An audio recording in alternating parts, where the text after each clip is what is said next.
শুভ দুপুর বন্ধুরা, তোমরা সকলে কেমন আছো? আশা করি ভালোই আছো, আমিও ভালোই আছি বন্ধুরা। এই দেখো রান্নাবাড়ি হয়ে গেল, ভাত হয়ে গেল।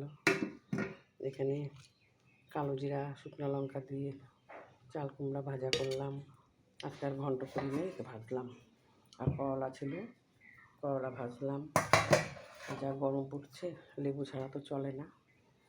লেবু নিয়ে আসলো, শশা নিয়ে আসলো, এক্ষুনি লেবু কেটে রাখলাম, ভাত দিয়ে খাবে। শরবত করে দিলাম। আর এখানে করেছি আলু পটলের ডালনা।